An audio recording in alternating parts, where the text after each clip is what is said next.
Where I was raised. Trained. Held. It's strange to be back. My parents are still captive. I need to free them. Shadowheart? I wasn't sure if I'd ever lay eyes on you again. It's me, Nocturne. Do you remember? Remind me? We trained together. We used to be close. I'm glad to see you're all right. I don't remember you. Oh. A pity. Perhaps we can talk some more later? That is, if you're not about to turn on me. It seems you no longer walk in the Dark Lady's shadow. Shah condemned me. By her decree, you and I are enemies. Only if you wish us to be. You may not remember, but we shared a lot together once. Good times. Hard times. I will not turn on you, even if it angers Lady Shah. That's good enough for me. I'm not sure what I expected coming back to this place. Certainly not a friend. There must be all sorts you can tell me. Things I can't even remember. There are, but with the Mother Superior gone, I don't know if I can stay here to reminisce. Perhaps there's another enclave out there for me.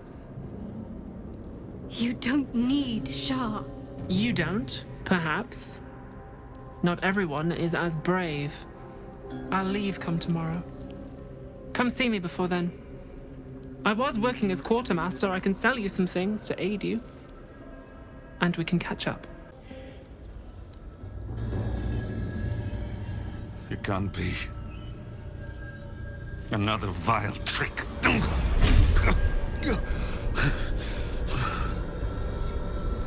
No. There is no trick. It's her. Jennifer. Jen. Our little girl. Moon Maiden's grace. It is you. I'm here to get you out of here. They're all gone. It's over.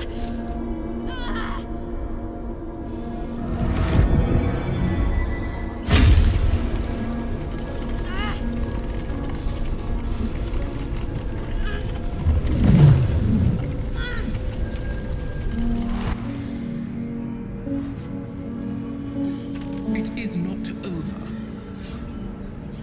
You see, it matters not if you raise this place.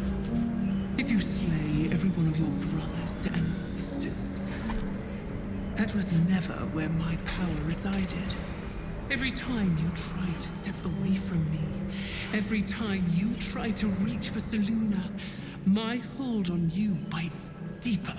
If you had learned, if you had obeyed, there would be no pain. But you struggle on. You will make things worse for yourself. And for them.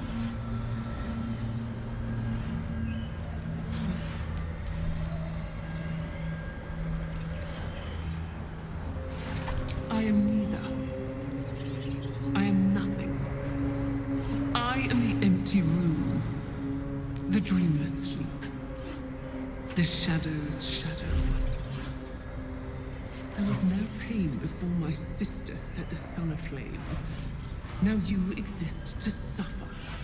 Until you find your way back to my embrace. Enough!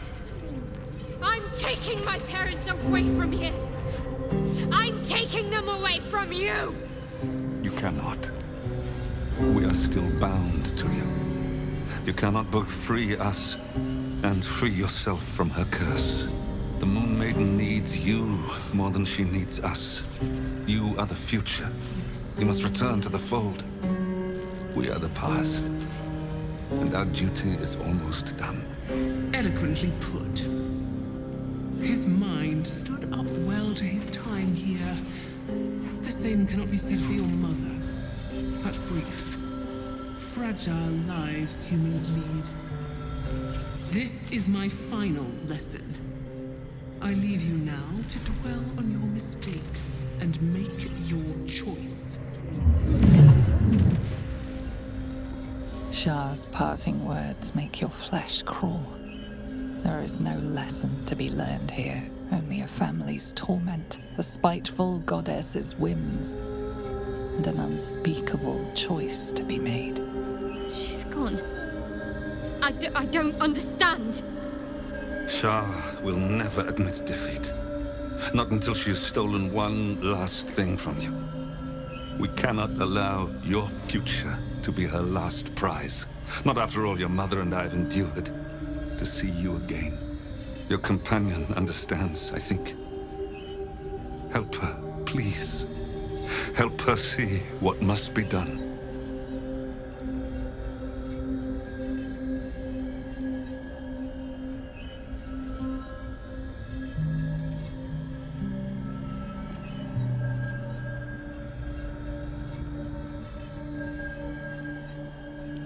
No, I can't. I came here for them. And you did. You found us. All these years, that dream kept us going. That you would break free. No matter what they made you do to us, we knew you were still in there. I knew the Dark Woods wouldn't frighten you. You were always such a brave girl. She was. And still is. You've saved us. Now save yourself. You'll be out of Shah's reach, and we'll be at peace. I only just found you again after all this time. I can't lose you again. We'll still be with you. By the Moon Maiden's grace, we'll never be far. Please, Jennifer.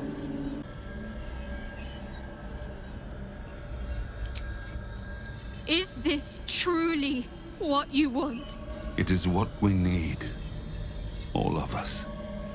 You were meant to be a guiding light for Seluna's faithful, but they robbed you from us. Now that can be righted, and we can rest. Help us, Jen. I can let go. Now I've seen your face again. Goodbye. Not goodbye. Not even close.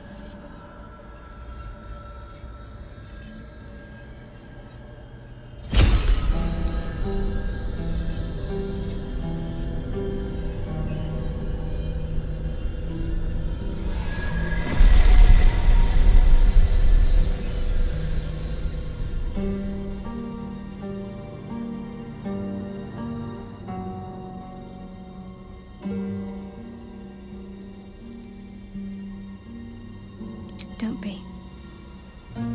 They're free now. As am I. And part of them is still here with me. Let's leave this place. There's nothing more for me here.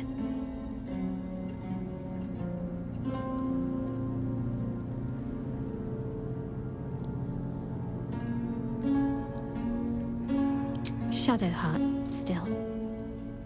I can't run away from who I was all this time.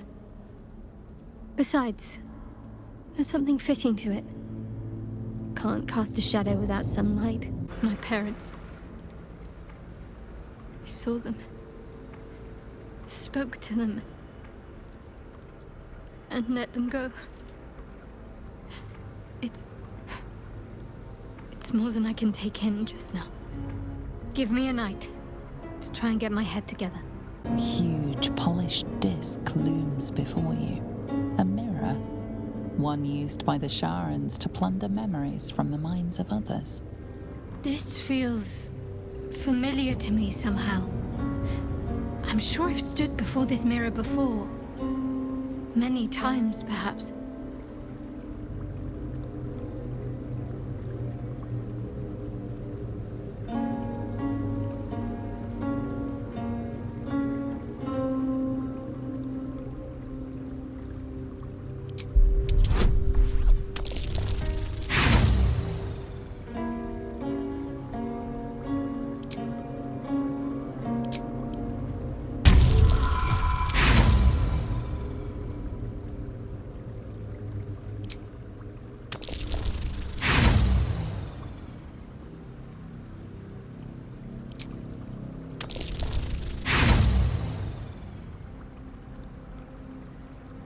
Your prayers fade away into the nothingness of the mirror, unacknowledged.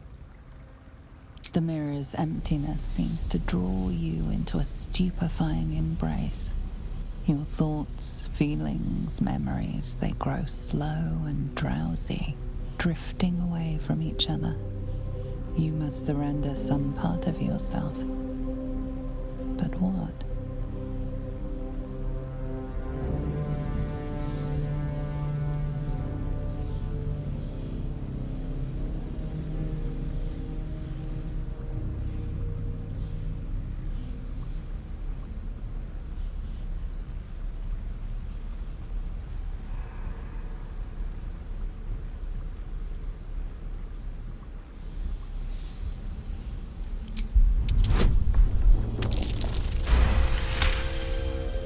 To your surprise, the false memory is accepted. It fades from your mind as easily as it was conjured forth. A foreign sensation assails you. For a moment, you do not feel like yourself. A jumble of memories clamor for your attention. They range from ancient to new, but none are yours. Whatever power lurks deeper in the recesses of the mirror has no interest in you. The dark mirror seems to turn dormant, its hunger sated. I can still scarcely believe it. You've returned, and the Mother Superior is gone. So much can change, so quickly. Well, you had a pet mouse for a while. It was against the rules, of course. You used to hide him under your robes and feed him from your rations. Nibbles. I suggested Bree, but you were having none of it. She caught you with him. Forced you to get rid of him in front of everyone. To make an example. You always loved animals. But you never let yourself get too close after that. I'm sorry. Not the sort of thing you want to hear, I'm sure. Well... you know that little scar on your elbow?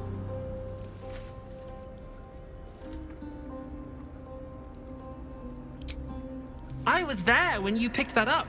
It was years ago when we were initiates. Some of the others were intent on tormenting us until you showed them the error of their ways. I think it was 6 against 2, and most of them were bigger than us to boot, but you saw them off, all of them. There were some bruised lips and black eyes in the mess hall that night, and from then on they left us alone. Or at least, they bothered us less. A collision between your elbow and the teeth of a girl called Budug. She came away from it worse than you. She was on the same mission as you. I suppose she won't be coming back. In any case, the Mother Superior soon broke up the fighting, though she didn't punish us. In fact, I saw her smiling. I think she was proud of you. Just small things, silly things. The sort you'd scarcely recall even if your memories were left intact. You had a little hiding place that you went to when you needed to get away. You brought me there sometimes. We'd talk, play, read, do each other's hair.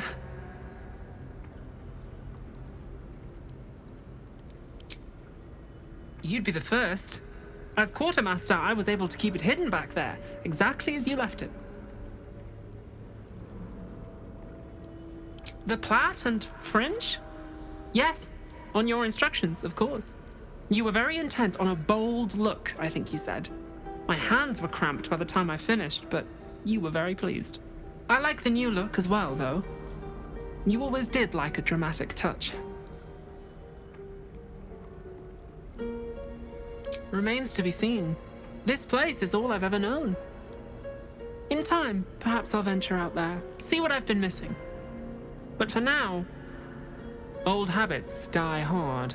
I welcome thee to the Devil's Fee, where every hellish curio's a rarity. So merry be and shop with glee.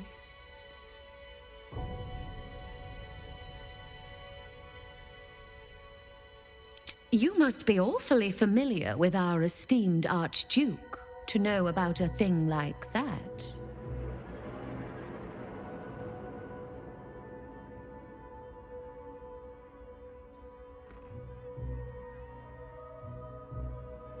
Truly. That's remarkable. I like to deal with remarkable people. Very well. You seek answers. Lord Mammon seeks coin. I will happily mediate. Make me an offer.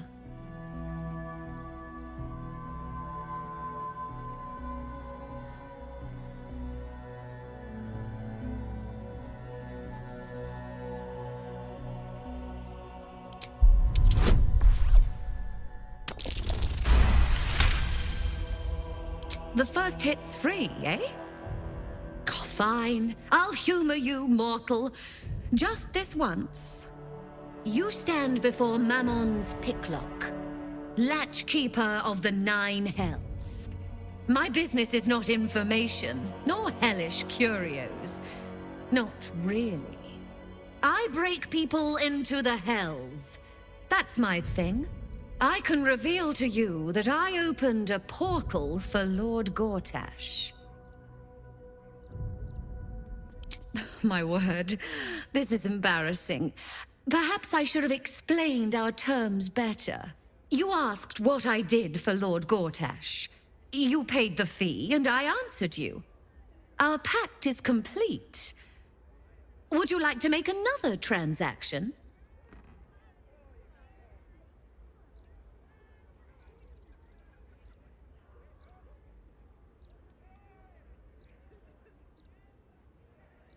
You are just no fun. Adjusting for inflation, the appreciable value of knowledge, Lord Mammon's tithe. Aha! There we are. My most prospective customer. Welcome back. Well, I'm loath to fully repeat myself, so I'll give you the whole tale. For a price, of course. Did I threaten you? Did I force the coin from your purse to mine? No. Pay up.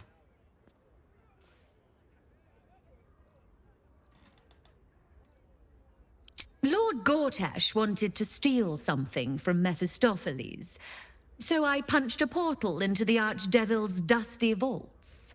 That something was the inimitable crown of Karsus. Gortash absconded with it, catching the interest of a devil named Raphael.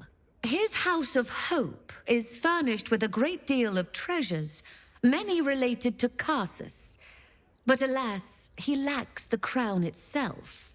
He's rather ambitious. One can only wonder what he has planned for the crown. The answers to that can probably be found within his house. Looks like we owe Raphael a house call.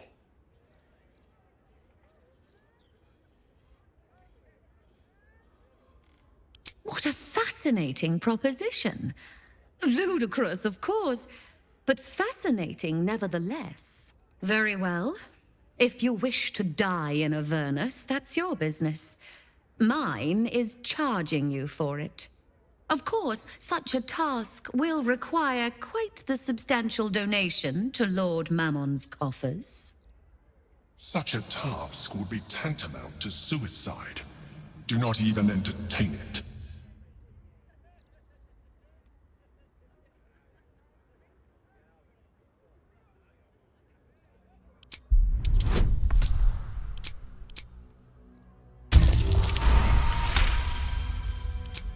You put me in a difficult position, mortal. You are almost certain to fail. Almost. And so, there is a chance you might succeed. Fine. I'd like to be able to carry all of my precious stock without the need of a team of oxen. There are gauntlets of hill giant strength within the House of Hope. Free passage, and you fetch them for me. Deal?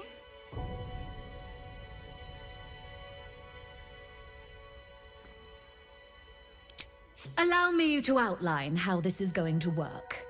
First, you were never here. We never spoke. Second, you will perform the rites yourself. I want absolute deniability. Here's the grimoire and necessary components. Oh, take this key, too. It unlocks the ritual room upstairs. There's a blood circle already drawn. Don't ask whose blood. Along with the grimoire and components, Helsik hands you a note containing precise instructions for performing the ritual. Finally, you were never here. That is of utmost import to remember. Now be gone! You came. Such a shame. Curiosity killed all the cats. It won't be so kind to you. As the woman speaks, you hear a distant rattle of chains, and she winces in pain. The jailer will hear us. I shouldn't be talking to you. I must go. It's not kind to me. The figure flickers and starts to dim from view, but you sense she could be convinced to return.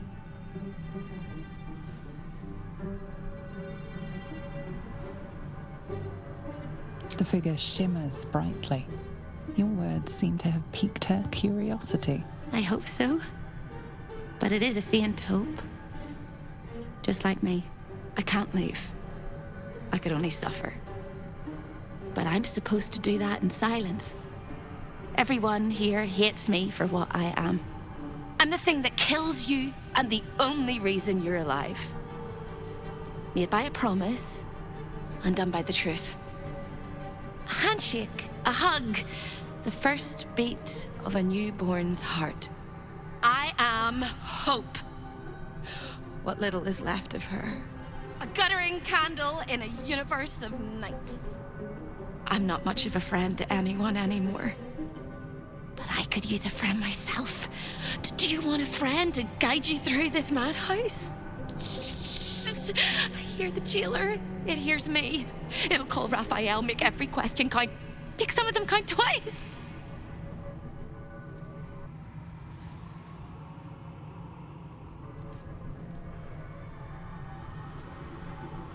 Discovered an ancient Gith prince in need of a savior. The Orphic hammer is the perfect tool for breaking all infernal chains. Hope can help. The hammer is here in this house. It's... You hear a sound like the rattle of a chain, and an agonizing scream in your head as hope flickers from view momentarily. Shh.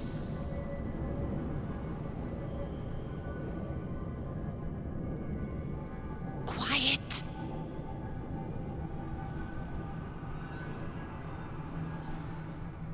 There it goes. Everyone here is mad. Even you, especially me. And that makes them dangerous, but it also makes them stupid. I'll make you seem as ruined as the rest of the people here. A simple glamour to make you a terrible wretch. Now whisper your questions, little wretch, but really quiet and very clever. Concentrate.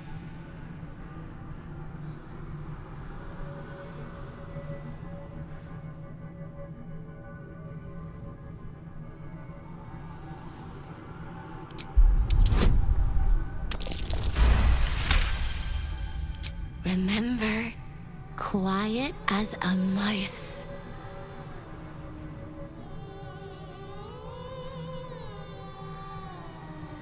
The same place you'll find your sorry little soul when Raphael rips it out.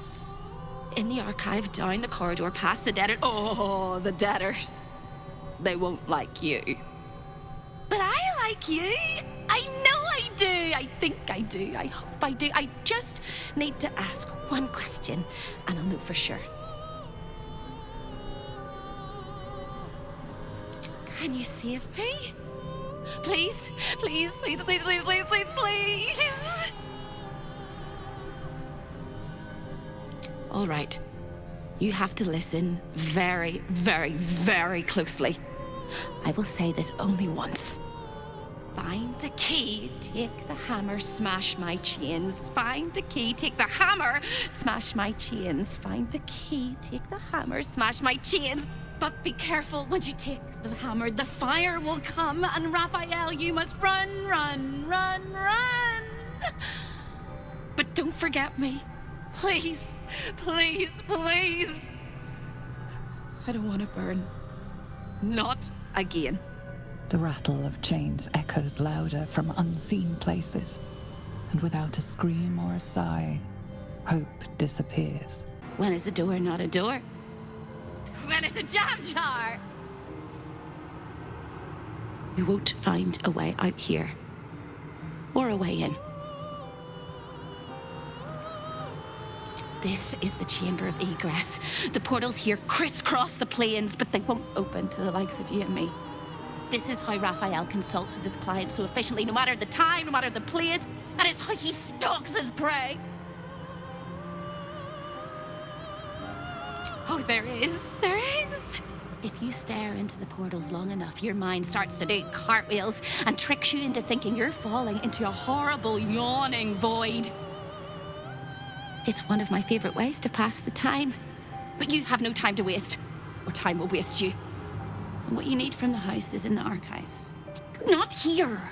Can't resist the faintest hint of a temptation, can you?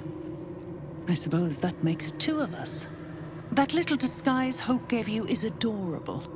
I can see right through it, of course. And so will Raphael. He's going to notice you nosing around his house. I hope you're ready to face a very angry devil. Me? This is home base. I'm not even going to ask what you're doing here. Plausible deniability. Might want to steer clear of my sister Hope, though. She's mad as a March hare. If she'd just agreed to serve Raphael, he'd probably have released her a long time ago. As things stand, she's his favorite toy. We're all mad here. But Hope in hell? Why, that's the definition of insanity.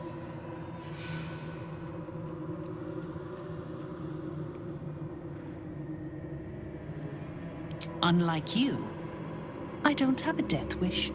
Or an eternal torment wish. You want my advice? Enjoy whatever life remains to you. When Raphael catches you, you'll never enjoy anything again? A guest?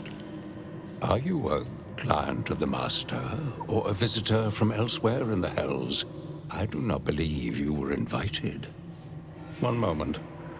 I shall consult the visitor's schedule.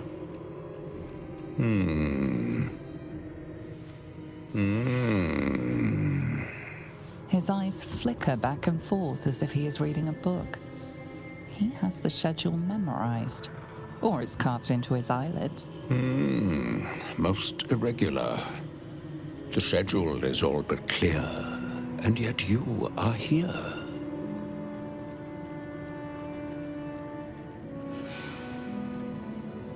A fine pair of gauntlets that allow the wearer to twist the head from even the most resilient malingerer. An amulet that causes the blood to surge and the heart to swell, along with other parts. Most invigorating. And awaiting installation, we have secured a rod that gathers the weave around it in great quantities, just as surely as shit gathers flies. And of course, the Orphic hammer itself is the prize of the collection. Be my guest. Even if you're not scheduled for an appointment, this is a civilized place. As long as you don't remove any of the artifacts, nobody will remove your skin. Unless Master Raphael decides otherwise, of course. Yes, nasty little gadfly. I'd swat her if the Master wasn't so fond of tormenting her.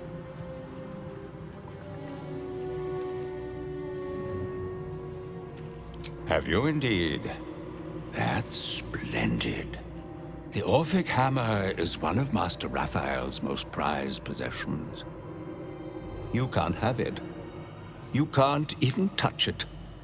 And I would suggest you don't think about it. Long centuries of pain and suffering must be making me sentimental. If the hammer can save millions of souls, who am I to stand in your way? After all, a saved world is a fine future prospect for exploitation. While most irregular, I shall take your preposterous request into consideration. Submitting the necessary paperwork will take no more than 6 infernal cycles, amounting to 37 of your mortal years. I recommend you indulge in the pleasurable torments of the boudoir while you wait. It is where Raphael conducts his most private matters of business and pleasure. You will need this to gain access. The resident favors their favorites. Satisfy them, and they may put in a good word on your behalf. The archivist told you to cool off in the boudoir. Well, here it is. A horrid place where pleasure is pain, and pain is pleasure, and hope cannot live at all.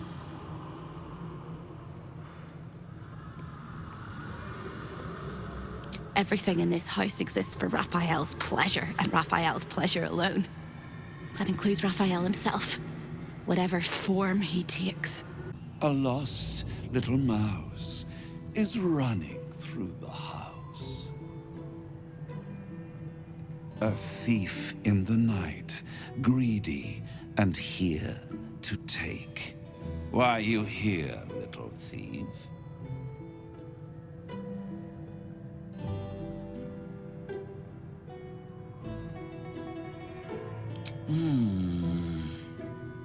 Raphael all but spent himself to get that hammer. And you want to take it off him? This is very naughty. Whatever are we to do? Why don't we play a game? You win, I give you everything you desire. But you'll enjoy yourself more if you lose.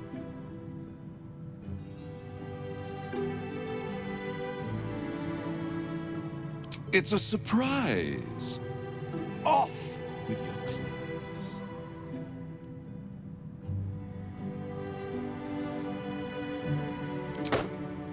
Good, little thief.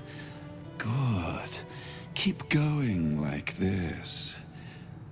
And you'll get to live.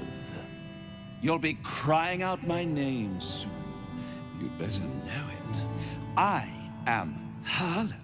Raphael's personal incubus, glamored and transfigured to look like him. I'm a perfect copy. He only ever wants to sleep with himself. What's better than the devil you know, eh? His violating stare sees more than all of you. It sees potential. Before we continue, I want to make sure you're comfortable. Sometimes, when he's feeling adventurous, Raphael will ask me to change into the Archduchess, Raphael. I can take her form if you choose. A simple swap pales in comparison to what you are about to do for me.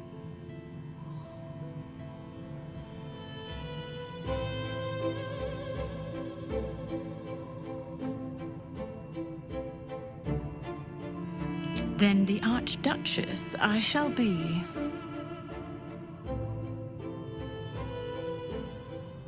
On the bed. Lie back.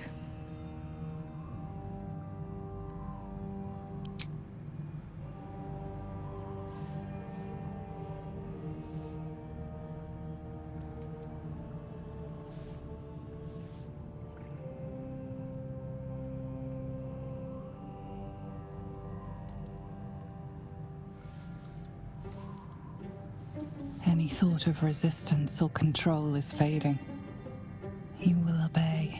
giving yourself body and mind to them.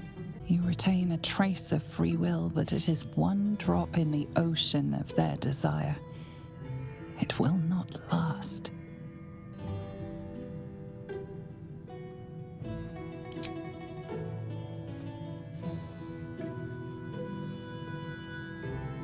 Every kiss is as tender as a last goodbye, every touch a lie of true love. It is every sensation of a lifetime of love all at once. Your body trembles with impossible expectation. Unable to resist, a voiceless scream erupts from your mouth. Harlem. You are so delicious. The moment she joins with you, your mind folds over double. As she continues to lavish herself upon your helpless form, you stop breathing. Your heart stops beating. And your mind begins to clear entirely. Some last thought whispers in your skull, vacated by everything else but rapture. This is the end. Devote yourself to pleasure eternal. Stay here with me. This can be forever.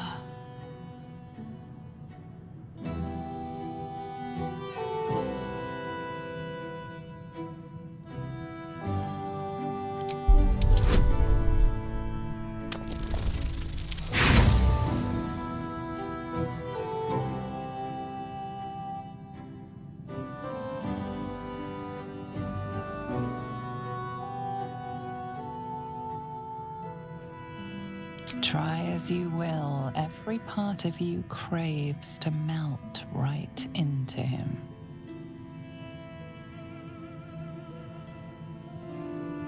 A brilliant choice. Vow that your body belongs to me. Give yourself to me, and I will tell you what you wish to know.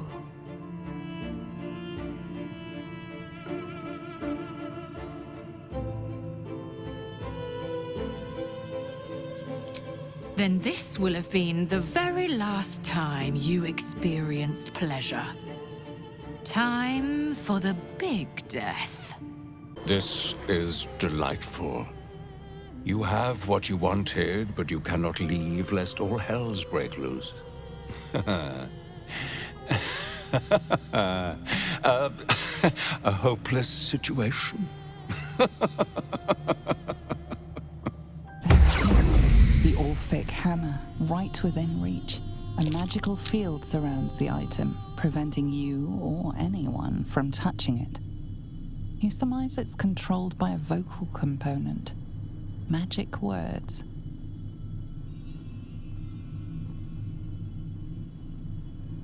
The magic blinks away at your words. I've got good news. Bad news. Worst news. Good news. You got what you came for. Successful visit. Great success. Fantastic work. Bad news. So many things will be on fire when you step outside of this room. You included. That's okay, no, right? It's hell. You expected it to be hot. Worst news, Raphael's on his way home, and oh boy, he is spitting mad. You planned for this. I know you did. You have everything under control. It's really important that you don't panic, even when your eyes evaporate from the heat. Come to my prison, bring the hammer, break my chains, and then we exit stage any which way. Quick as a cockroach, lickety-split if you don't mind. Careful. The jailer will swallow you whole if you take another step. And you won't be able to save me while you're being digested. You found my prison. My body is held in chains just beyond. The whole house is tumbling down and Raphael striding across the plains to come catch a mouse. Now swing that big, beautiful hammer, crack open my chains, and let's get out of here. It's time to fly this coop on a hope and a prayer. don't! But if you must, make sure I'm with you. He makes mistakes when he's angry, and seeing me running free will make him as angry as an axe head. You sound so brave, but we really don't have a choice. Free! I never thought I would be believed I could be. Hoped I might be.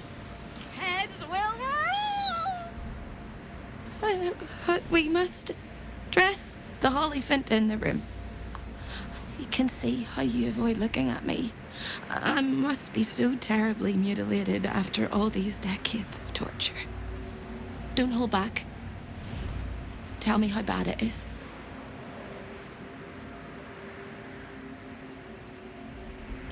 We both know that's not true, but thank you for being so kind.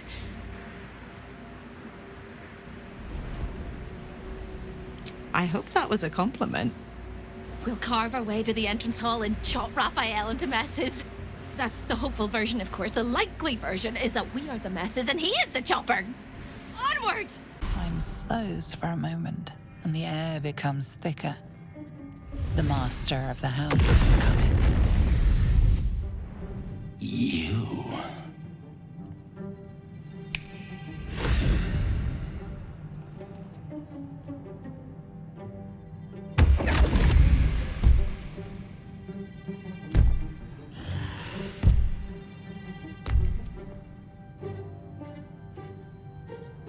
There are many things in your world that I loathe. Litters of kittens, chattering children, the noise and the chaos of it all. In my world, in my house, there is order and there is decorum. You came here uninvited and you stole from me. In doing so, you brought the chaos of your world into mine. I will not abide it. You think I'm on your side? The only reason you're here is because Raphael allowed you to be. I permitted you the freedom to decide your own fate. You could have been smart, selfless, saved the world. Instead, you came here and risked everything. It's the fatal flaw of mortal kind. Take away their free will and they call you a tyrant. Allow them to indulge it and they become tyrants. You would have been heroes if you'd only dealt fairly with me. Instead, you're not so different to doomed Carsus, overreaching your limits and burning your world to ash. Wrong! Wrong! Wrong! They will save their world and smash you to smithereens. It's this charming naivety that makes your company such a joy to me, Hope. I'll even forgive this little rebellion once you're suitably chastised. This isn't a rebellion. It's a revolt. I'm revolting! Then Hope dies today. Commander, you can salvage a trophy from these insects when I'm done with them. These insects struck me down beneath the Shadowlands. They are worthy opponents. Their skulls will make fine trophies.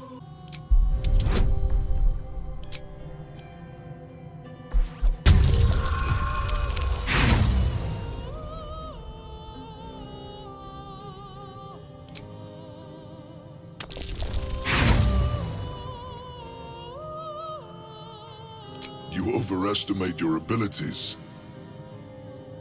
I stand with Raphael. If you have any last words, make it quick. It will only take a moment to finish you. Such a shame. I'll make sure you live long enough to watch it burn. And whether it takes 100 years or 1,000, the crown will be mine eventually. My time will come. Your time is over, little mouse. Now, down comes the law.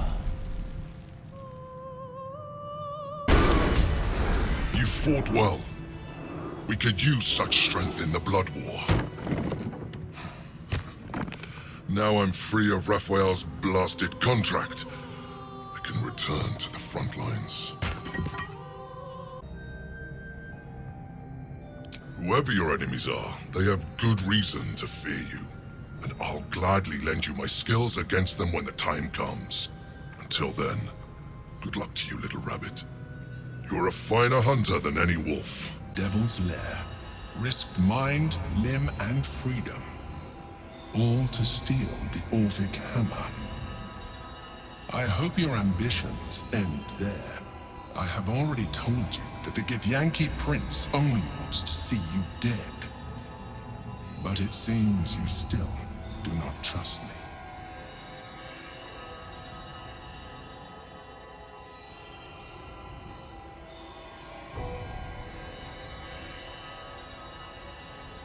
That is not my definition of trust. You are falling into the same trap as the Chosen. Their distrust of one another is their undoing. We must not make the same mistake. We must work together.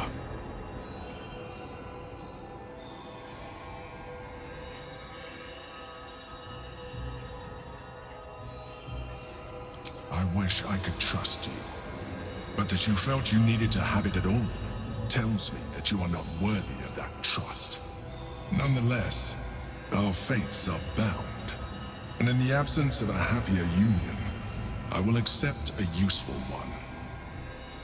You may think yourself ingenious for having slain a devil, but you have merely ironed out a wrinkle. The Elder Brain will not be such an easy foe. It is time we resume our journey to find it. Doesn't look like anyone's been here in a while. Perhaps people lost faith. Or forgot about it. I wanted to come here. To see if I felt anything that I hadn't done before. Now that I know what I know.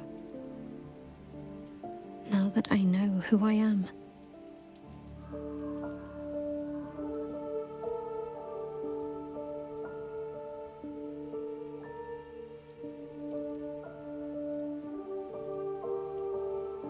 Loss.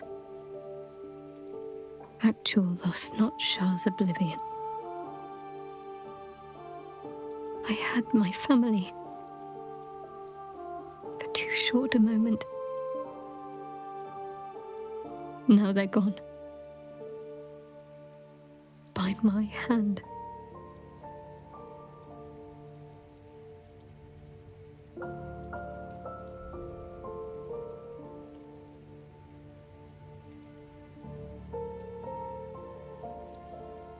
I remember.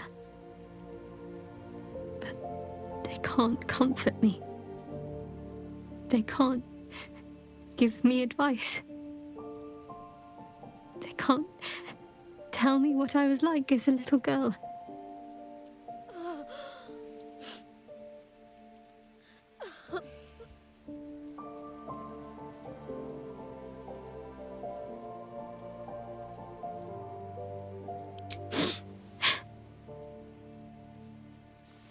It's been a long time since I've shed a tear. I don't even know how long.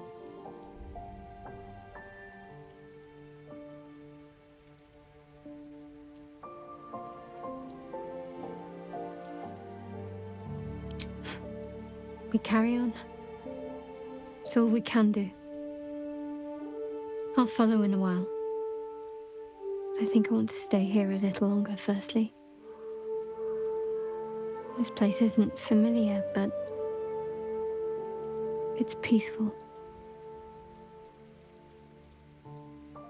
Shadowheart. She's as much a part of who I am as Jennifer. Can't just forget her. It's not what I do anymore. Besides, Shadowheart still suits me. Even better than before, perhaps. You can't cast a shadow without some light. We redden our steel by the light of day in his name. You are our lamb, ready for slaughter. Lady Orin asked us to test you, but I think you'll fail. What say you, little lamb? Keep out of this, Captain.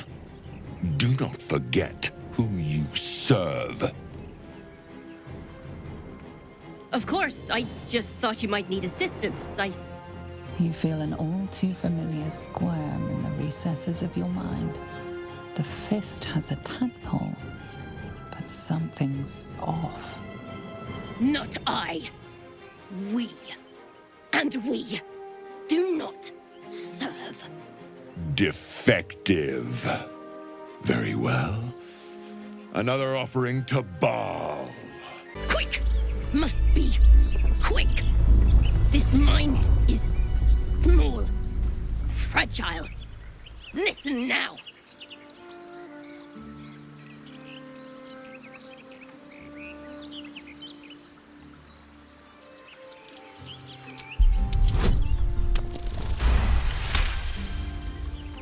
Entering her mind is like stepping aboard a sinking ship. The architecture of her consciousness buckles and collapses. Thoughts yield to a flood of overwhelming power. The Elder Brain. Do not waste time.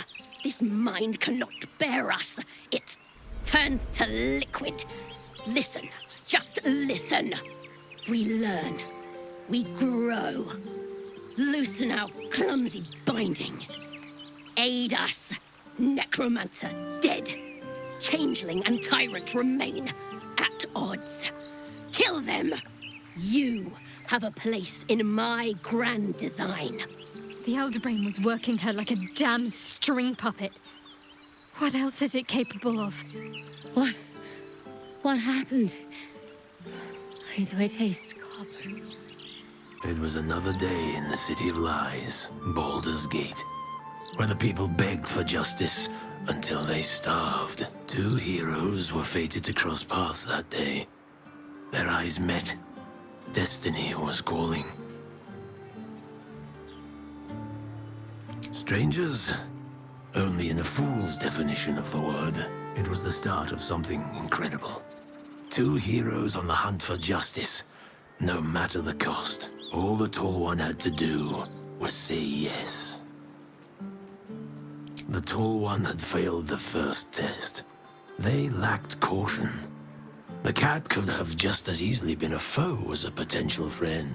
Perhaps it was simply not meant to be. Upon their return, the cat couldn't help but wonder whether the Tall One had finally decided how their die would be cast. You are intruding in the palace of Cazador Zar. Leave now, citizen. The guard's words are clear, but spoken without thought or intent. Behind her eyes, you see nothing. She must be one of the charmed thralls Astarion mentioned.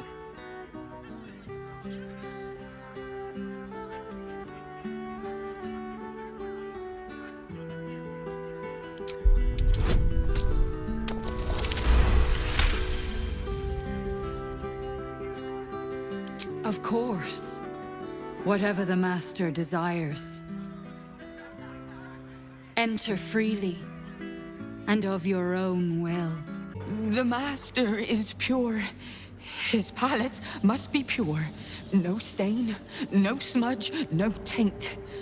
Pure. The woman's eyes are alert, verging on manic as she bustles about. Everything's got to be right for the Master. Everything's got to be perfect. I know you're there, Golly. Stop skulking and show yourself. You always were sharp, little one. Sharp enough to cut yourself. It's taking everything I have not to grind your rotten carcass to dust. Don't be mad at Cody, child. I only did my job. Only kept you in line. You tortured us. For days at a time. Oh, yes. And you sang so sweetly for me. None of the others screamed like you did. But you're home now, and you brought me a treat, eh? A new friend for Godie.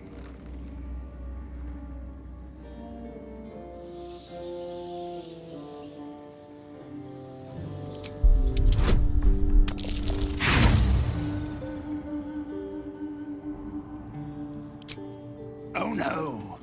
No, no, no. Godie is not worried by your threats. Godie has seen so much worse than you. Oh, things have changed, Godie. We might surprise you. I doubt it, little one. Come. Let's hear you scream one last time. I must be busy. Busy, busy, busy. Master might see me. Master might approve. The door is covered in intricate text, but you can't see anywhere a key might fit. Only a small round hollow engraved with a family crest.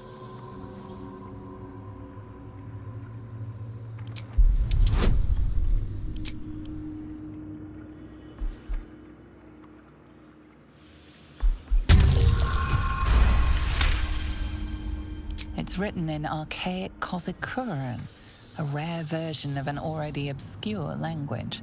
There are inscriptions like this all over the palace. Cazador strictly forbade us from learning the language. You can make out enough to recognize an incantation, but the specifics elude you.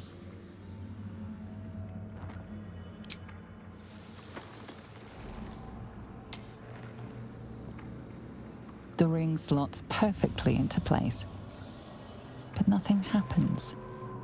However, you get a feeling from the door, as if it expects something else.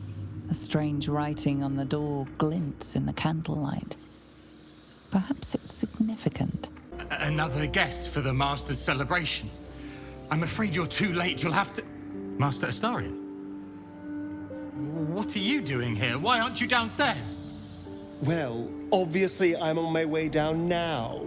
So if you could just point us in the right direction. But you're too late. The doors have been sealed. The ritual is about to begin.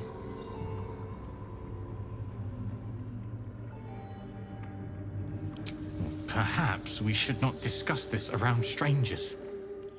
Speak, damn it! What's going on? It's the Master's ascension. Once the ritual is complete, he is to be reborn. Even more perfect and powerful than before. You should be there. All his children were to attend. He'll be furious you're not. It's too late. Godie has sealed the doors and will not open them until the ritual is complete. Cazador gave the key to Godie. And where is this sadistic old sack of bones? It does not matter. You're too late. The Master will be so angry that you missed the ritual. He will do such terrible, terrible things to you. I do not have any more time to waste. There is too much to do, too much to prepare. The door remains sealed, with naught to see but strange writing and a small hollow. Looking closer, you recognize the writing. It's the same Kozakuran script from the dictionary you found.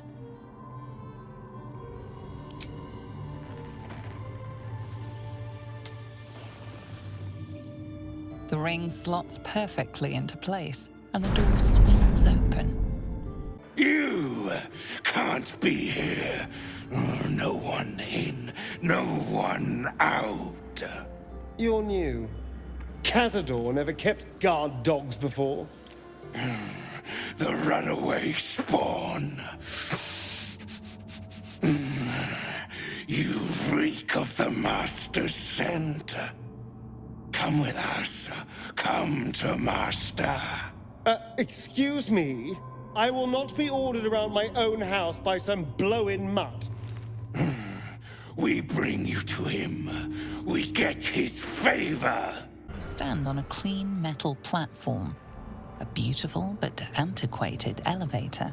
There are some scuffs to show its age, signs of things dragged onto it over the years. But it seems to be in good working order. What in the hells? I never knew this was here. This was always Cazador's private quarters. Only he ever came in here. Well, him and the unfortunate souls we brought to feed him.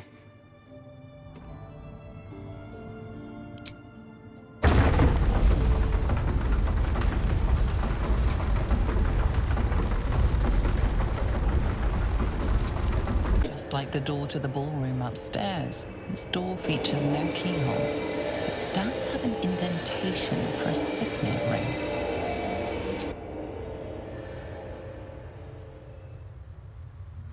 The ring slots perfectly into place, and the door opens, assailing you with pungent, musty air. Approaching the cells, you're met with hollow-eyed faces. There's an almost physical stink of decay and neglect.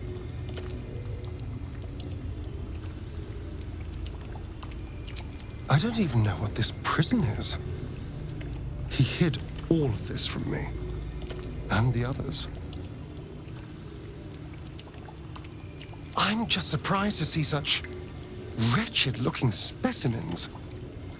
Cazador had a more refined palate than this. You. I know you. You're the one from the tavern. You smiled and joked and got me drunk. No. You're dead. You called me so many sweet things. My name sounded like a lyric on your tongue. Sebastian. You remember me. You were handsome.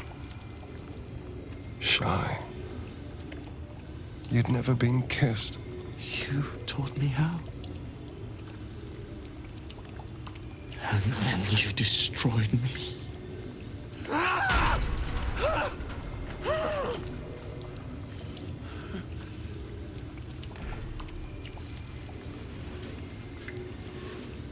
It can't be. Beneath the dirt and blood, you notice that every prisoner has a rune carved into their flesh.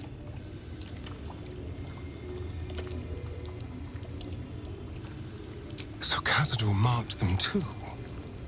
Bound us all to his ritual. Gods. I know so many of these faces.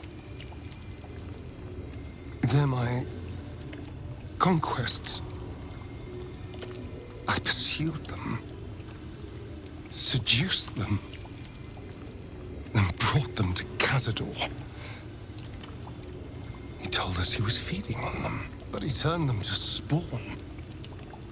He turned every last one, so we'd have souls for this cursed ritual. How long? What?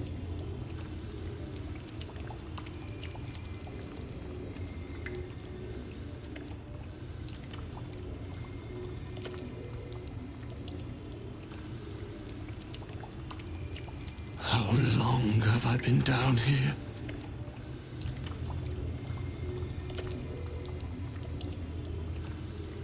"170 years.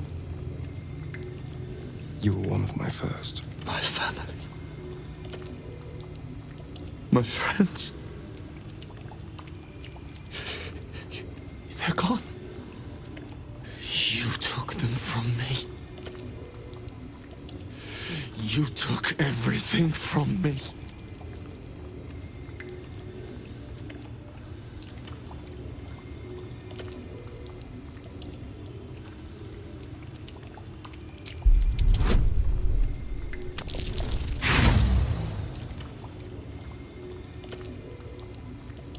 I don't blame that monster.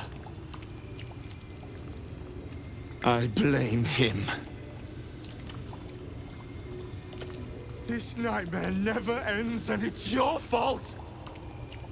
You did this, damn you! I damn you to the hells! I damn you to misery! I damn you! Gods above. He kept Sebastian. I feel ill. All the fools and villains who ever fell for my ploys, they're here.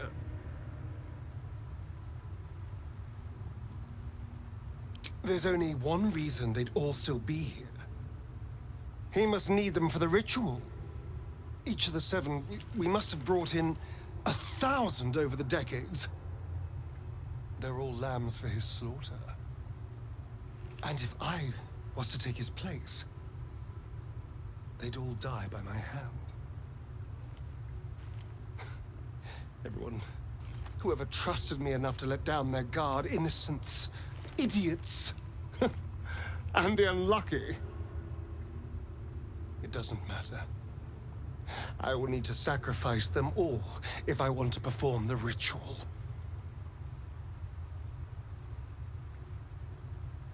Thank you. Yes. This will all be over soon.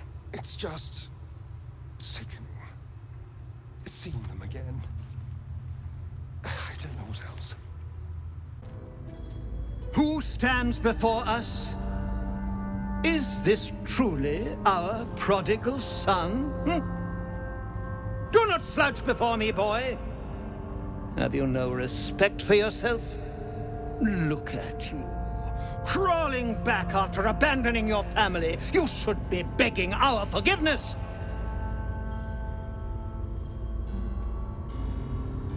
Forgiveness? You've never forgiven anything. Every mistake, every slip was punished. I strove for perfection in all things, even those as imperfect as you. A pity you amounted to so little, despite my efforts. No! No. Fuck you. And fuck everything you've ever done to me!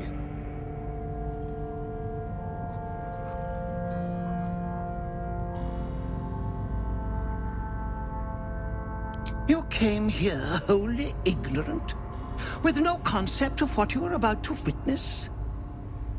This is the rite of profane ascension, attempted only once in legend. 7,000 souls, each bearing the scar of the one who brought them to me, stand ready to be sacrificed.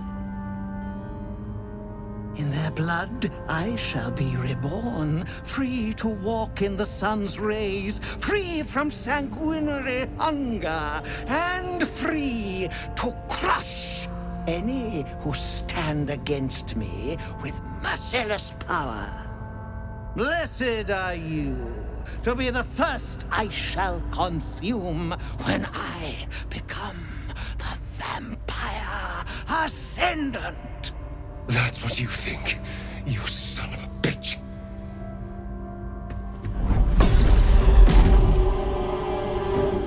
You truly forgot my power. You truly thought our bond as creator and creation was all that stopped you from killing me?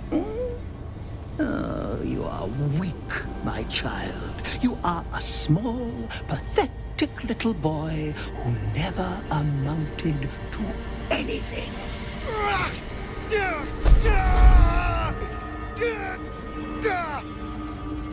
But today, you will finally do something worthwhile. You will burn, and I will ascend.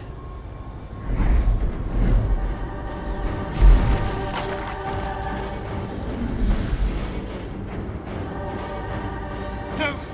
Stop him! Get me out of this! Witness the birth of the Vampire Ascendant! Ecce Dominus!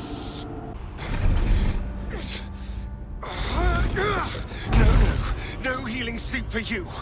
Wake up! Get your hands off me, worm! I'm not the one in the dirt.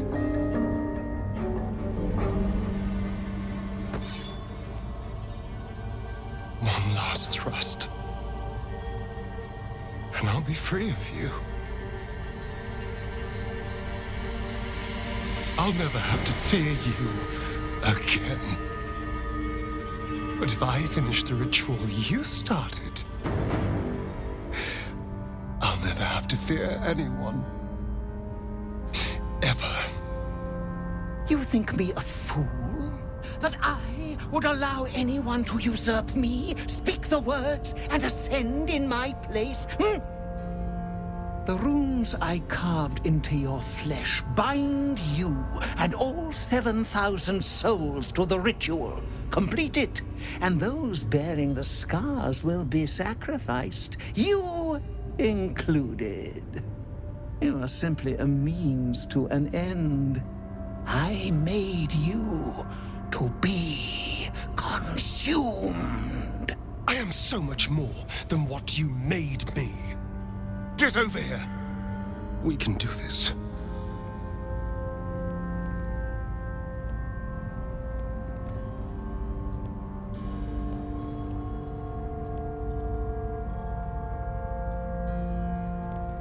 I need your eyes, in a manner of speaking. What do you think you are doing? Unmaking what you made me. Use the parasite. Link your mind to mine. Through your eyes, I can see the scars on my back, and copy them onto his. You would not dare! I would. And I will. You will be consumed, and all the power you've lusted after will be mine. And sacrifice all these people. Please, no power is worth their anguish, Astarion. Help me do this. Please. Your minds join and your two selves become one. You can feel the knife in your hand, see the scars on his back, and taste his hunger for power. Yes. Yes. I see it. What are you doing? Don't! Ah! Oh, no! No! No!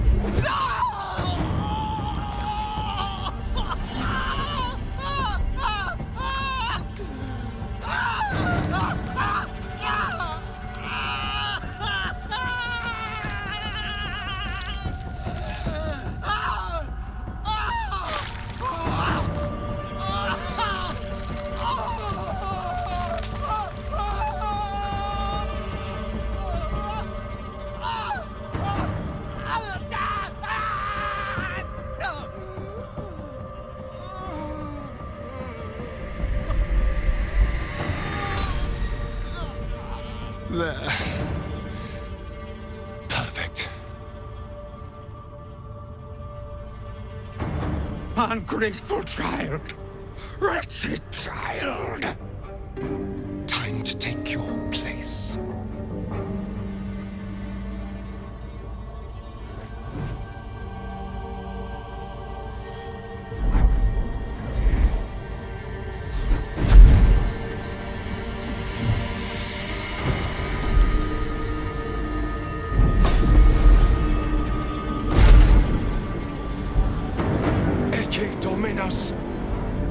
Has animas offero in sacrificio.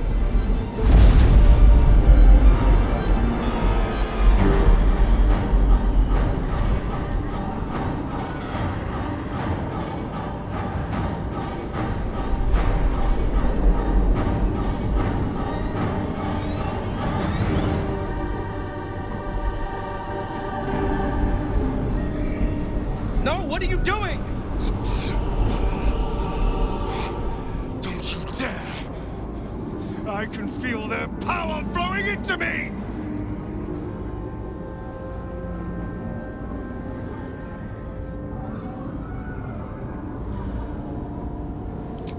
Nunc volo hortis tantum quam policitus es mihi!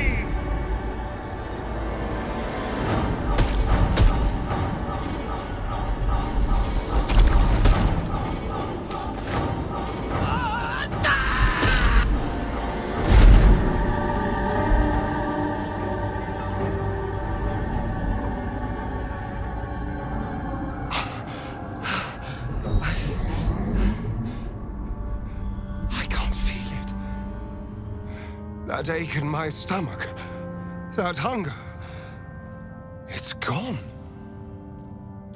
I'm free. I'm finally free! Oh! Oh, it feels delicious.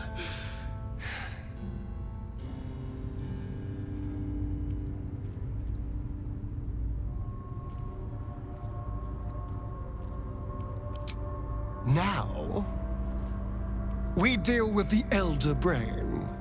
I no longer require its parasite, so we can end this once and for all.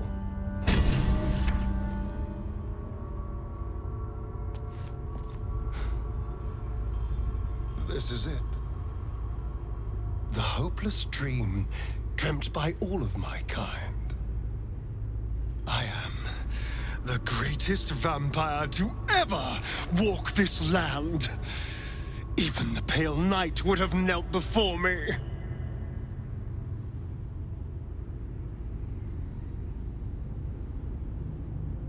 Shh, hush. Feel what is in the air. I felt so very little for so long. My edges dulled over the numb years rotting in the boudoir and kennels. Now, I can hear it at last. See it at last. Oh, all the lowly creatures of this plane are begging to serve. How to call upon them? Scurrying footpads in their safe houses. Rats below our feet in their filthy holes. The crows in the night above! They will obey. The world will stir in fear.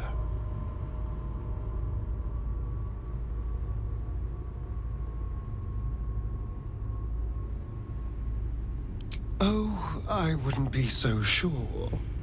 The very composition of my blood has been altered.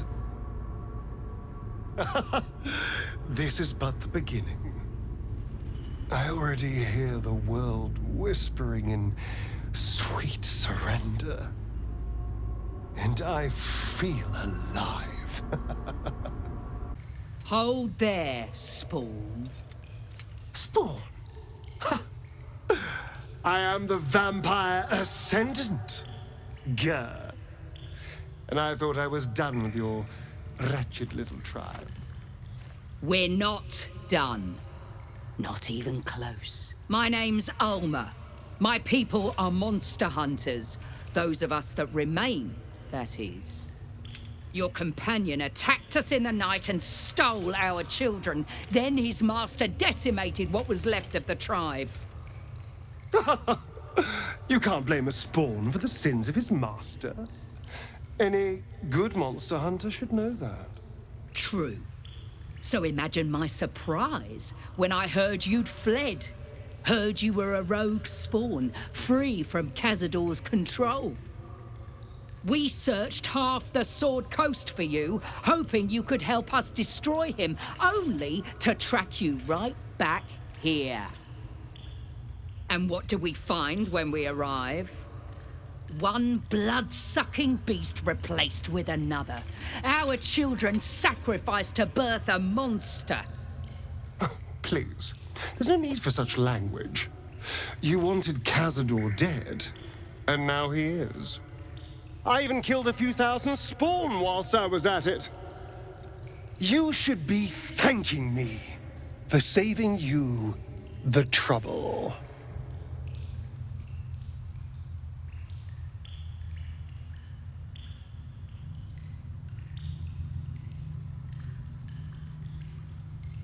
Oh, I don't know. This might be the perfect place for them to die. Look at the hate in their eyes. They won't ever stop hunting me. We gave you a choice, and you chose power. as your kind always does. But I still have hope for you, that you will make a better choice. Will you stand against evil? Will you help us destroy this monster?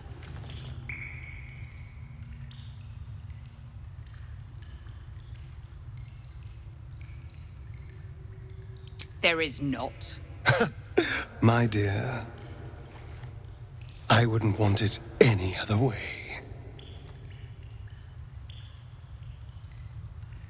Kill them. Kill them all. You probably expect me to turn into a sea of mist, run wrong side up on roofs, and to call on legions of wolves in battle. This will all happen in due time. But for now, patience is required. I hear the whispers of the night, but I can't yet speak its language. It's going to take a while to become acquainted with my new self.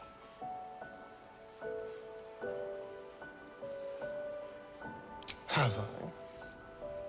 It's possible. I think my instincts have become so quick that the world around me can't catch up. Everything is moving at a grinding pace. I feel like I will live thousands of hours every day. Everything lies ahead. I can see my path to a waking dream. From the Crimson Palace, I will govern day and night. Create a city of spawn who bow before me, cast a fog over the world for my children. But first, we must manage the trifling matter of the brain. Perhaps it will listen to us. Perhaps it too will serve.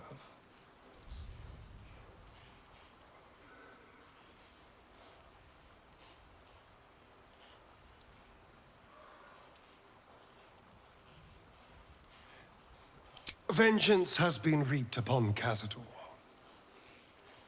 But not the world that made him. Not the world that makes people like him.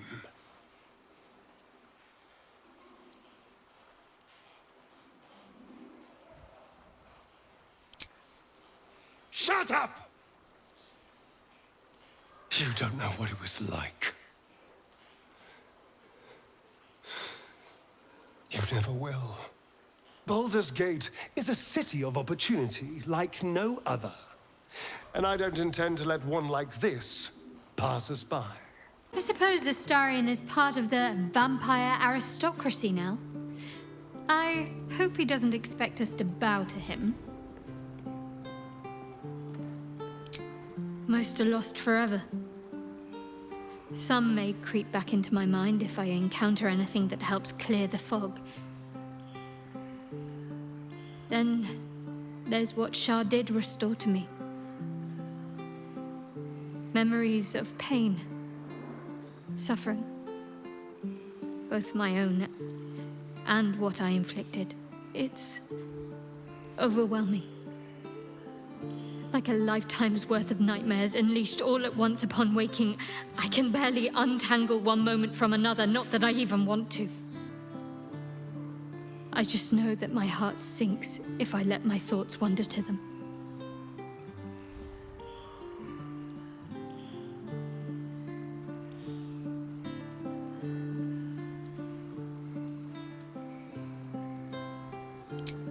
Perhaps. But in the meanwhile, I'll just have to find a way to live with them. Shah seeks to break people, to fill their lives with despair so that they will turn to her for relief. Perhaps she thought this would lead me back to her in time. But it won't. I fought too hard to win my freedom. I will not give it up again, no matter how much it hurts. Of course. From the first time I laid eyes on you right until now. That's all safe. I wouldn't surrender even a moment of it.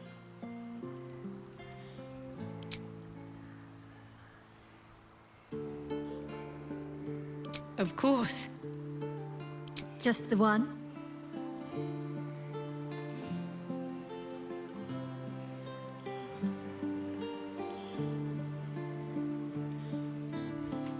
A rush of ancient whispers fills your mind as you approach the door. It is rife with magic. Old, deathly magic. A new vessel brimming with blood darkens Baal's door to baptize his deus most holy. Do you have proof of your faith to our Lord? Locked door has red text on it reading, "All are weighted, all are embraced. None shall escape." Present me well from gifts thine own, or I shall rend thy flesh from bone.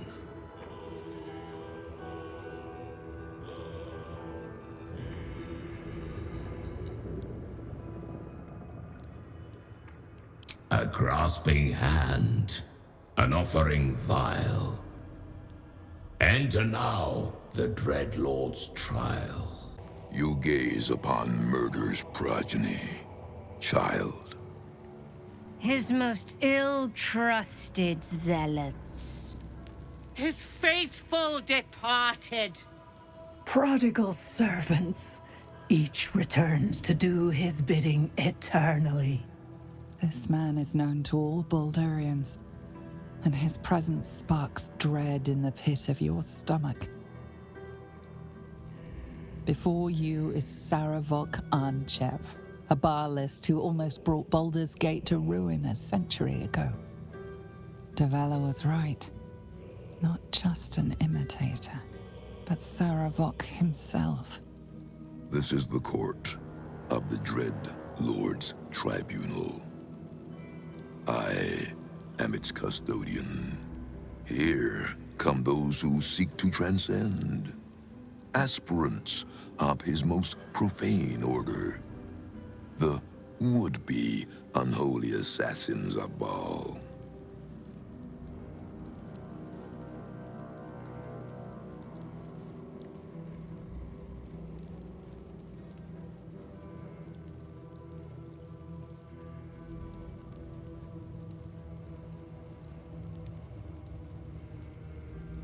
A long while ago, my wretched sibling brought me back.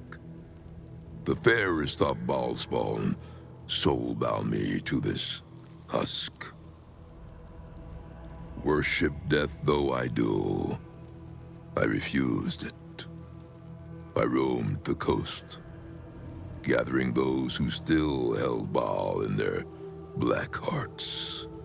The cult survived, festering beneath the city, with me as the gate's everlasting poison. But no more, for poison is too slow a death. Now is the time for slaughter. With these killings, the glory of the Baalists has risen beyond what we dreamed possible during those dark days. But the worship of my lord is led by another now.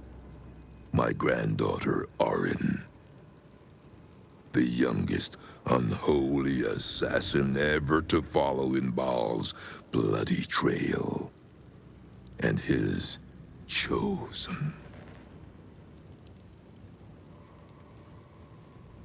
She is the architect of Baal's design. Baal has never had a more gifted prodigy. Orin's gifts surpassed even her mother's.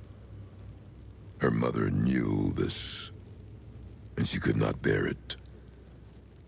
When Orin was but 7 years old, she tried to smother the child as an offering to our Lord. I heard the screams. I ran to help, but feared for the child's life. But the cries were not Orin's. It was her mother's blood that soaked the sheets. Orin had cut off the very hand that tried to end her, and made a plaything of it. And as she toyed with her dead mother's hand, a deep quiver rose up through her throat. The Lord of Murder speaking through the child. Lay not a finger on this child, he said, nor let any other, for this child will serve me with unholy ardor. Protect her in my name.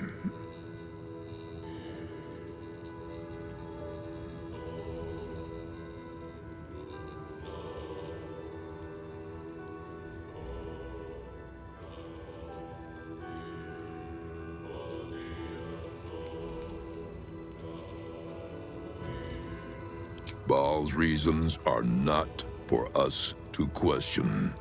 My lord made his choice.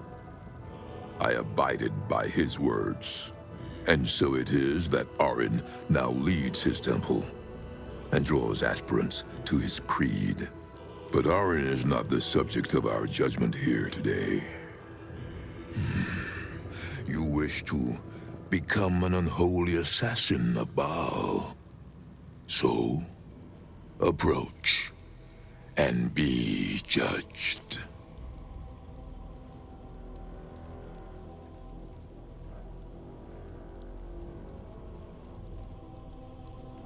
Let us begin. Spirit of the slaughtered, return to us. Show us the truth of this murderer's intent, and let us judge him for his bloody service. His will be done.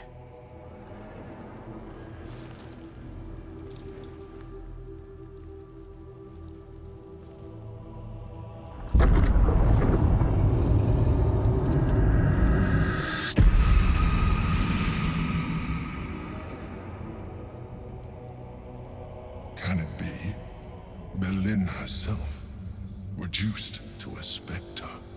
You took this spirit's life, and thus its voice. So, speak for it. How was this pitiable creature slain?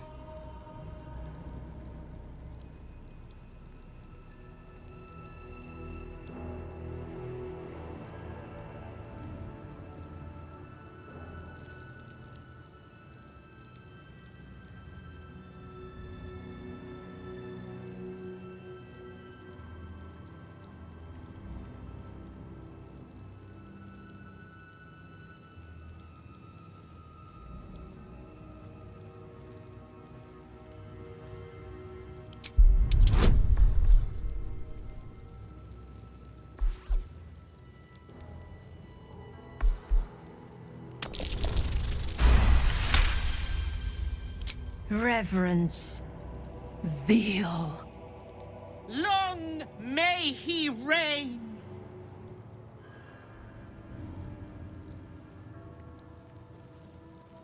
Your offering pleases Lord Baal. Your words delight him. You slaughter well, aspirant. You are deemed worthy. Enter the Dreadlord's abattoir and submit to his will. You stand now on the cusp of the Dreadlord's favor. One killing secures your rebirth as an unholy assassin of Baal. The slaughter of a celestial being. Make violence of its goodness. Spill its blood, and bathe in Baal's eternal rapture. I know you! Do not listen to this ancient fuck! Free me at once! Took you bloody long enough. You've no idea how wrinkles like mine get caught in chains like that. I suppose some thanks are in order. You did a good job putting a stop to those Baalist Burks. Though I do wish you'd figured this all out before I, put the blame for Father Lorgan's murder on that poor refugee. Well, at least it's over now.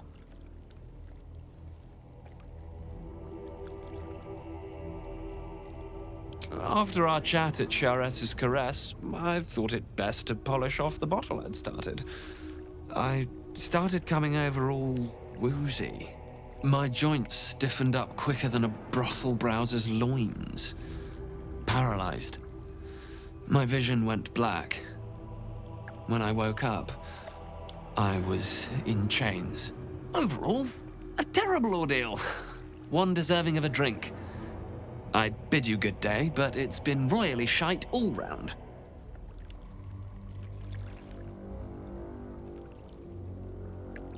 There is no we in this equation, my friend.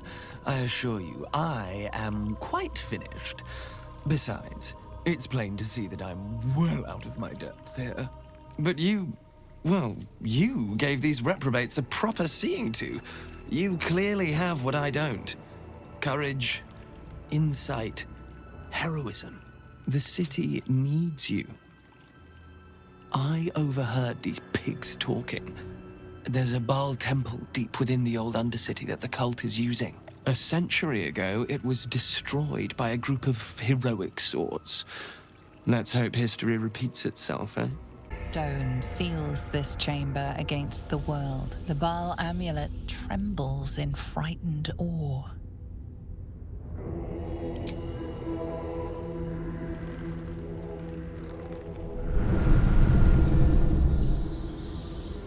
Will you return once you cross this threshold?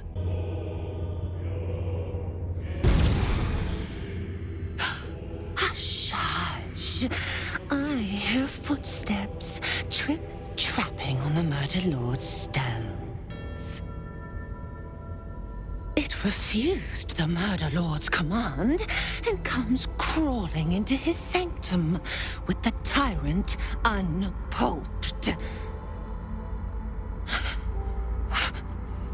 I know what you did.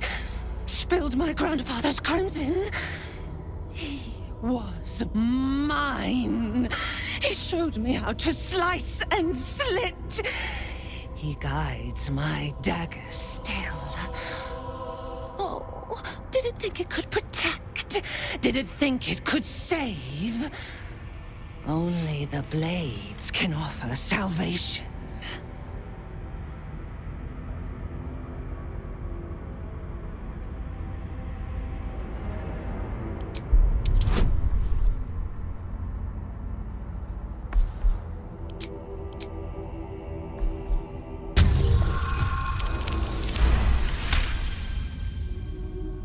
You do not lie, underling.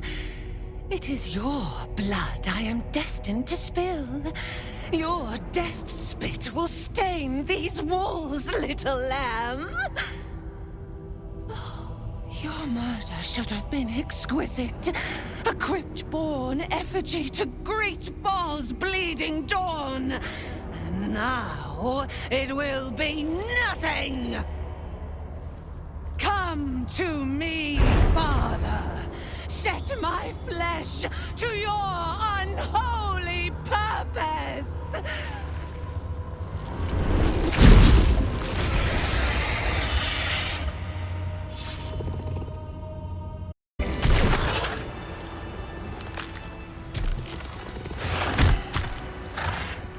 A metallic tang fills the air as the Slayer's form is drained of life. Ashes to ashes, blood to blood, you have robbed another god of his chosen.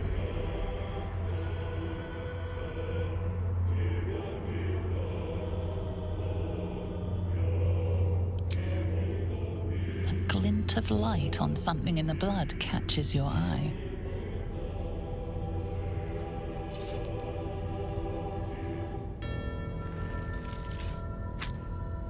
A nether stone.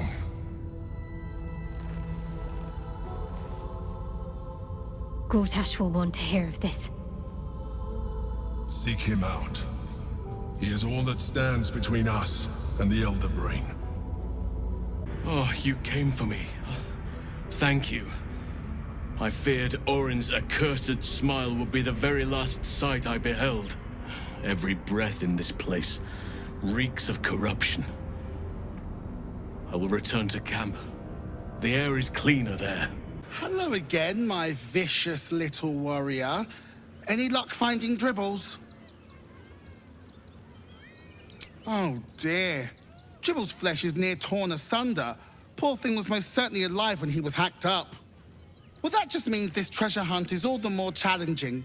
Toddle on, darling. There's more of Dribbles to find. Hello again, my vicious little warrior. Any luck? Oh, perfection. This is just what I need. His flesh has a few rat bites and his teeth are missing, but these are minor issues.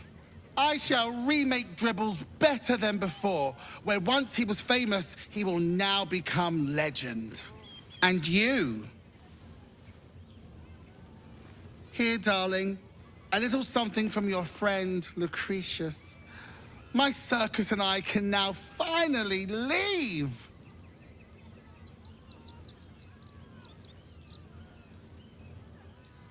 It's called magic, darling. Do keep up. Not this instant, so should you wish for anything from my staff, be quick. Oh, and if you do take on the Absolute, do try not to end up like poor Dribbles. You are so very pretty, after all. 9 hells! You followed me all the way here? What could you possibly want with me now?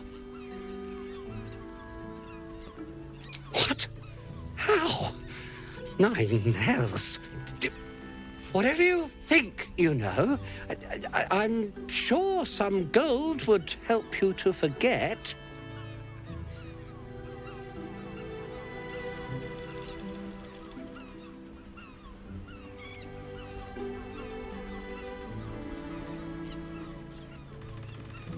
Please don't. What do you want from me? It's not my fault. I was forced to do this. Framed even. They would have killed me if I refused to rig the toys. And they're definitely going to kill me now.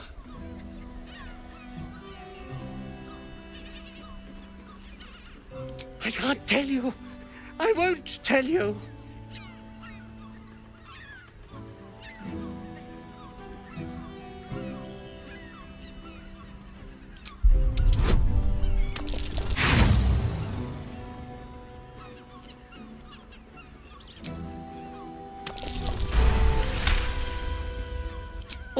All right.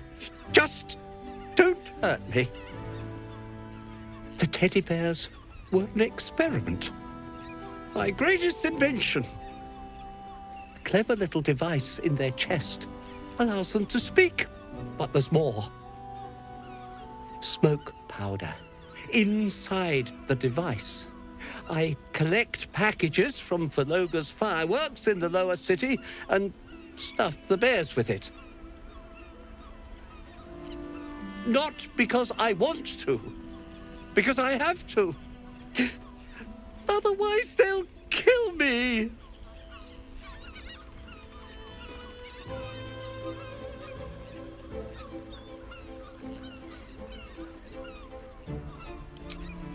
I don't know who's in charge, but it starts at the fireworks shop.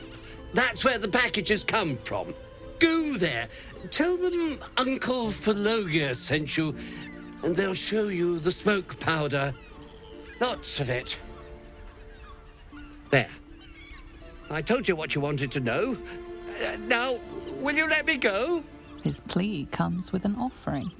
A pass granting you access to the lower city.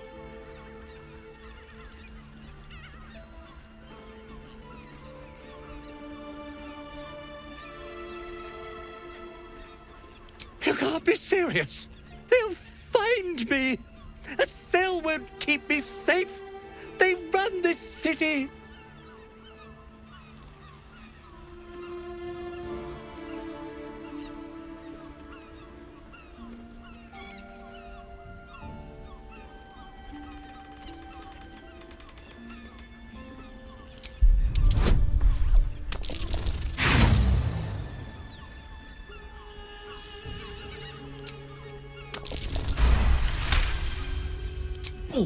All right, I'll go. But if I'm found hanging in my cell, it'll be on your conscience. Faces, hands, and eyebrows. How do we protect them? Watch for wind direction. Put on your gloves. And right at arm's length. Very good. And what does Uncle Falogir always say? Once it's lit, you commit. Excellent! Now remember, Falogir's Fireworks accepts no liability for singed nails, toasted eyelashes, loss of limbs, scalded torsos, or blown off heads. Now, you there. What can I do for you? You feel an all too familiar squirm in the recesses of your mind. He has a tadpole. Aha! A fellow friend of Gortash. Praise the Absolute. I have a special sample, available just for you, if you wish.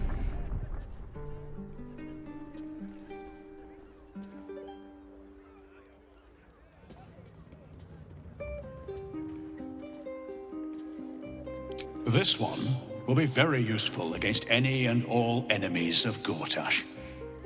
Be sure to be clear of its explosion area. Please enjoy responsibly, and nowhere near this establishment. Is there anything else I can do for you?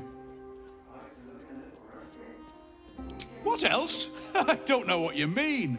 We're purveyors of smoke powder. Anything that can be lit, flamed, or fired up. Smoke powder is a beautiful mistress. She will not be limited to one form, and she is quite malleable in the right hands. What are you really asking, friend of Gortash?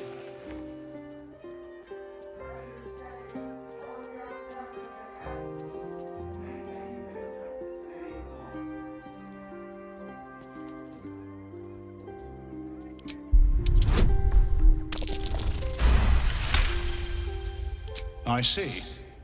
Then he must not have received my update. You may bring this message to him. Everything is right on schedule. The next batch will be dispatched within a 10-day. Exceptional quality, if I do say so myself. The Gondians will know it when they see it. I believe that concludes this purchase order. We very much appreciate Lord Gortash's continued honoring of our humble establishment with his custom. Have you tried the Lanternese candles? Or perhaps the delicate simplicity of a perfectly crafted torch is more to your taste. Aha! You must be Arthur's friend. Keep your voice down. Yes, yes, he's just upstairs. But only one flight. If you get to the top, you've gone too far. Browse as irresponsibly as you like. Just don't tell the other customers. Another friend of Falogir? All right. Just remember the top floor's off limits. Password or not. Looking to buy a little something extra, then? Smoke powder in its earthier forms. For purists only.